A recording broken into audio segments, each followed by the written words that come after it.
You know, this is very, very, very good news, and I'm very pleased to see the federal government truly stepping up and showing that this pipeline is going to get built. It needs to get built. It needs to get built for the prosperity of this entire nation.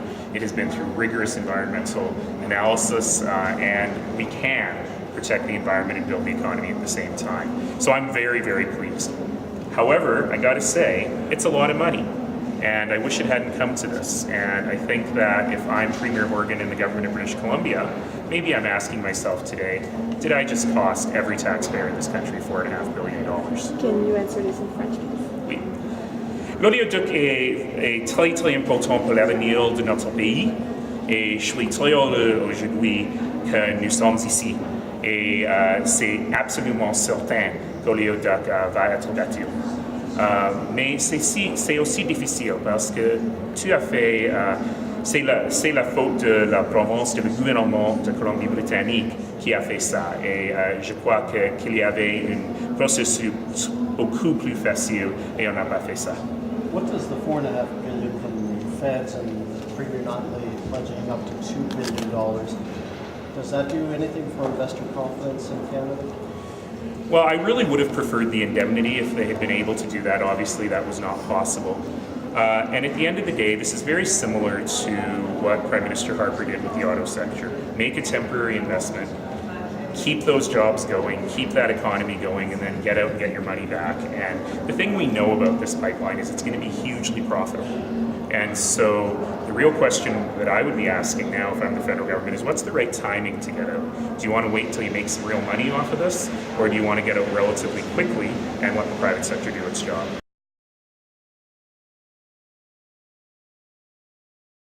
Thoughts on the federal government buying the pipeline? Something happened today? Something big happened. You know, I'm very, very, very pleased with this turn of events. I think it brings certainty to the building of a critical piece of infrastructure, one that we need in our community to create jobs and bring prosperity to the whole nation. So I'm very, very happy that the federal government has taken this action. It's a very serious action, which brings incredible certainty that this pipeline is going to be built. Now that said, it is a shame that we've come to this. And I think it's worth us remembering that this is entirely due to the actions of Premier Horgan and the government of British Columbia. Because of their antics, because of their stalling tactics, because of their fighting a battle they know they can't win in the courts, they've ended up costing every taxpayer in this country $4.5 billion. And I'm sure that's difficult to wake up to every day. That said, the bluff has been called. And I know that this will be a very profitable enterprise. I know the federal government will get its money out. It's very similar to what happened with Prime Minister Harper and the auto sector bailout. A matter of getting this through, getting the jobs going, getting the construction going, and then taking your money out of a profitable enterprise. It's not what I prefer government to be doing, but it was the right thing to do.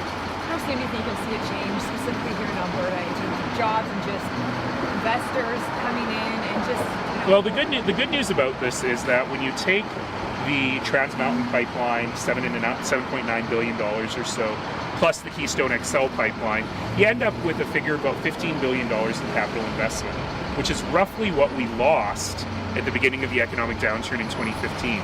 So I don't anticipate that the jobs will come back exactly the same way, but it's a very, very positive move for the city of Calgary and for confidence that we can get big projects done here. There will still be protesters. How confident are you that oil will hit other markets soon and shovels will hit the ground when there are still people protesting and showing up? You know, I've been watching public opinion on this issue very, very carefully. And according to the latest poll from the Angus Reid Institute, a solid majority of people across Canada, including in British Columbia and including in Metro Vancouver, are in favour of getting this pipeline built. And in fact, some 70% of British Columbians said that if the courts rule and the federal government rules that we should get it built, Premier Horgan should step down and get out of the way. So I'm really hopeful that that is what we will actually see. And if you want to protest, look, I'm the veteran of a lot of protests. Do so legally, do so safely, don't break the law, and ensure that you're actually allowing what has been approved by the government of British Columbia, by the government of Canada, to proceed.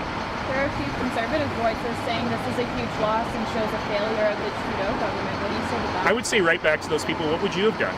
And usually they have no answer to that question. You know, buying the pipeline, putting real taxpayer money on the table, allowing the RCMP to throw Elizabeth May in jail, what else are you going to do? I actually have to say that I am as big a critic of other governments as anybody, but in this case, I am very, very pleased that the federal government did the right thing.